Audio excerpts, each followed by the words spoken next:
Alright folks, gather round for a tale of bureaucratic blunder, a real spectacle from the House of Commons Home Affairs Select Committee. Now, you may well be forgiven for thinking that these committee sessions are a snooze fest, but not what we found out this Wednesday. Picture this, right? Home Office bigwigs under the MPs fiery grilling, spilling the beans, or rather admitting that they've lost the bloody beans.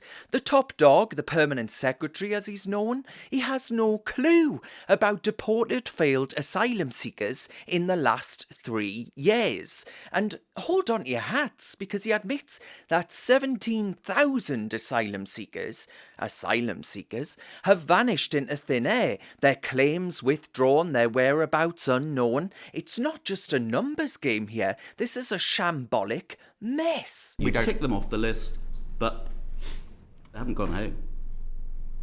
They haven't gone home. I don't know.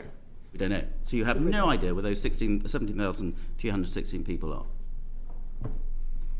I don't think we know where all those people are, no. You have no idea. These missing figures of those who claim to be asylum seekers who've come here illegally but they're not turned up for their interviews to process their applications. I wonder if this is what we've been warning people about all along when it comes to borderless Britain and the risks that the national security concerns that poses. They're missing figures. They're not just stats, right? They're a glaring red flag. Border control, more like border chaos. And let's not be naive. Some of these disappearances might be adding to our criminal underworld. They might be terrorists. Who knows? We need to crack down on all of this and say if you don't show up for your asylum interview, straight to immigration enforcement you go. But good luck finding them. That's the problem. Because here's the rub, right? With over 150,000 illegal entries since 2017, our history of welcoming genuine refugees may well be all well and good,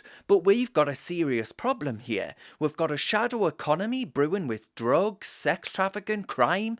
We need deterrents that pack a punch, because word is getting out that Britain is a soft touch for illegal arrivals.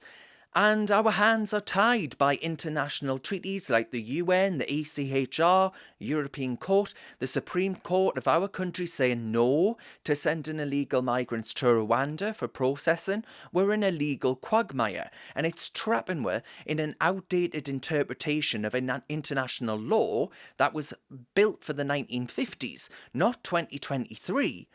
We need emergency legislation. Parliament says that's on the horizon, but they're bracing for a political showdown in the House of Lords, namely, but there'll be so-called Conservative MPs that vote against it as well. It's a clash of titans. We've got national sovereignty versus international courts. We've got strong borders versus the rights of the few. The battle lines are being drawn here. It's the people's priorities versus the elite's penchant for open borders mass migration. I know whose side I'm on. Do you?